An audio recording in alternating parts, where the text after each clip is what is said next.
It's like having an extra, like, I don't know, 20% health or whatever. It's crazy. Yeah, no, that's a really interesting way to kind of Yeah. play around prizing. And then they put a lot of tools on this guy, like a popular one is Big Charm, where it just gives him more health. Like, Yeah, that one's my least favorite.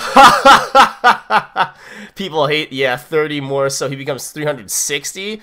And then they combo it with Crystal Cave.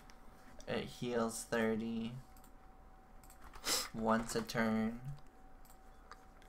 Yeah, it heals him every turn because he's a dragon.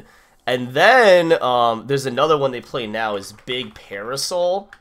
Because there's a card in the game that Lugia V-Star plays Evital that knocks out an opponent's Pokemon. But then they just play this card which makes them unaffected by the effects. So, like, you have to deal damage to it. And doing damage to this guy is, like, really fucking hard. Yeah, no weaknesses, no resistance. Skyscraper makes him immune to any special energy. Like, he's great. I love him. Yeah, it seems very good.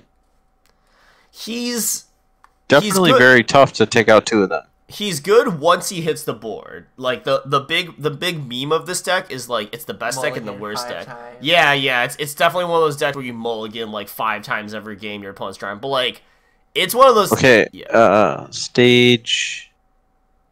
How many times do you have to evolve this thing? Once? Just once. Yeah, you play Okay. Geraldon V, and then you evolve into Geraldon V Max. And then at some point, Okay. you're going to discard a Duraludon VMAX, and then you're going to play, was it Mustard?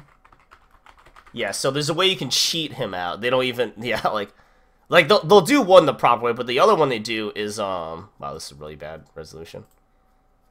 Yeah, so Single Strike Mustard, you can only play it if it's the only card in your hand. And what he does is he takes a Single Strike Pokemon and he puts it onto the bench, you shuffle your deck, then you draw 5 cards. So Duraludon VMAX is a Single Strike, and because this doesn't specify a basic or anything, you can just pick anyone. You can go straight into Duraludon VMAX of Mustard. And for a while they weren't, yeah.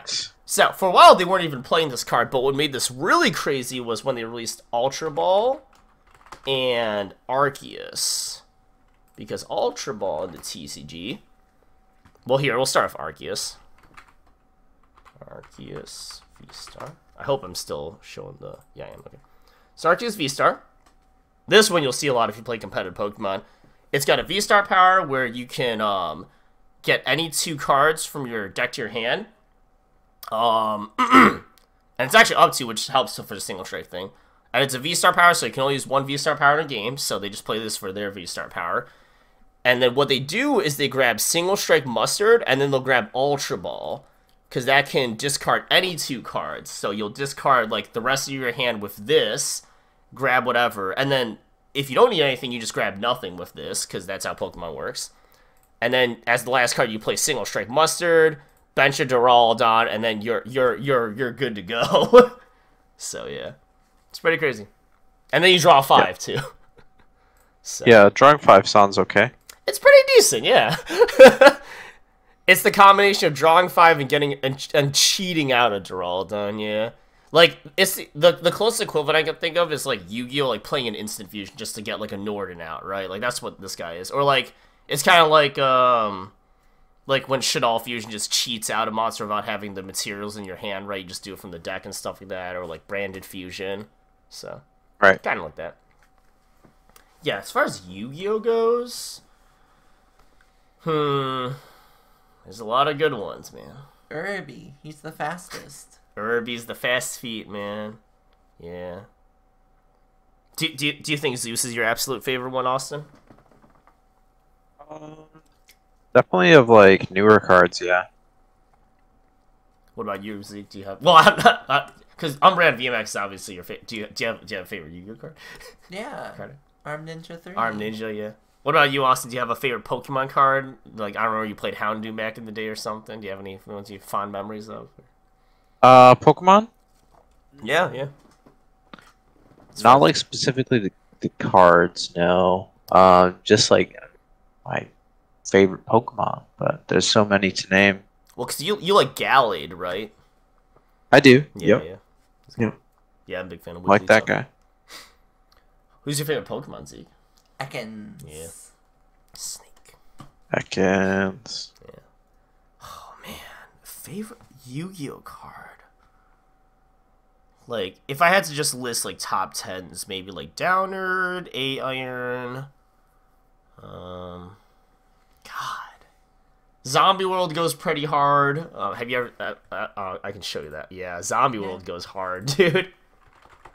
Because like the art, because I think a lot of people look at this for the card effect, but like the artwork goes ham, dude. Wait, is that's photoshopped? Yeah, it's photoshopped. There we go. This artwork goes fucking ham, dude. There's so much going on, dude. Yeah, there's a lot. Yeah, there's a fucking tree made of, like, zombies. There's a tower in the background made of zombies. And this references a lot of cards. That's Soul Absorber and Bone Tower in the background. There's, like, one of the rat cards in the front. That like, spirit guy flying around, he's a card. That's, like, Despair from the Dark or Fear from the Dark or whatever. That's, like, Vampire Genesis in the very, very back. Excuse me. Yeah, there's like Plague Wolf on the front there. I think this one takes it for my absolute #1 favorite card art, if I had to say. Just because, like, there's so much going on, and it's like, it's almost kind of hidden, because when you look at the card, it really blends in with, like, you know, this greenish blue that spell cards have, and, you know, like, Yu-Gi-Oh! Doesn't really do full arts, so it's like, you know, you don't see too much of it, you just kind of get the general shape of it, right? But, like, I think it fits in with the whole zombie aesthetic of it's like this like dark, creepy, you know, like mysterious thing, right? It should make you feel, it shouldn't be vibrant colors. It should feel more menacing. It should make you feel like spine chill and like, ugh, you know, it's like, oh god, zombies. And then when you take a really closer look, right, there's a whole story to tell. You see like this whole, it really does feel like a world of zombies. like people always talk about, oh, what fictional universe would you want to live in? This is the fictional universe you don't want to live in. Like, this is some straight up Warhammer 40,000 shit right here. Man. Like, I bet real estate in Zombie World is, like, pennies. Like, it's like Detroit houses where you can buy them for pennies, you know? Yeah. Exactly. Yeah.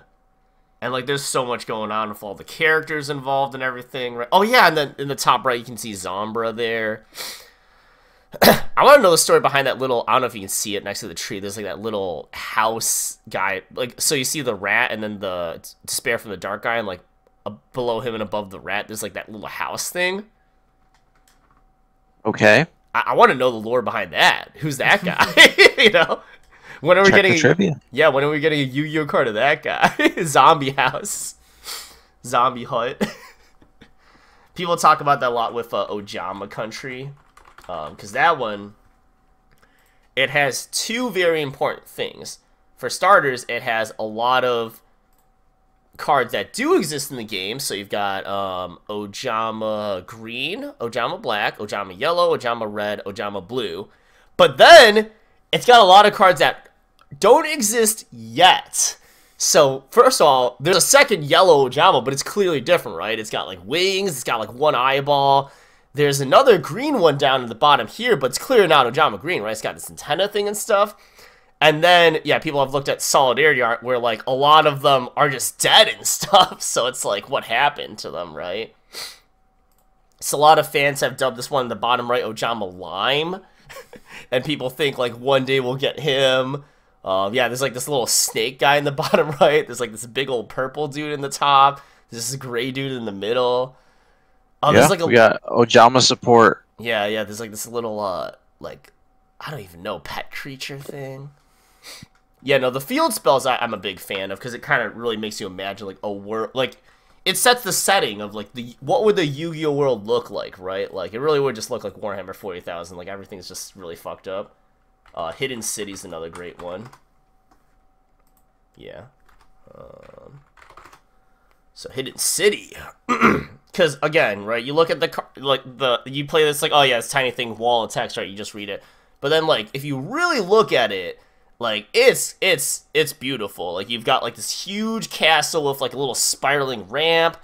Right, in the background, you've got some volcano over there going on. You've got, like, you know, this subterranean setting with, like, all these different, like, sections off, right? And you can see, like, a massive city. It really gives you, like, the scale of it, right? The secret rare, like, looks amazing. Another one of my favorites is Grand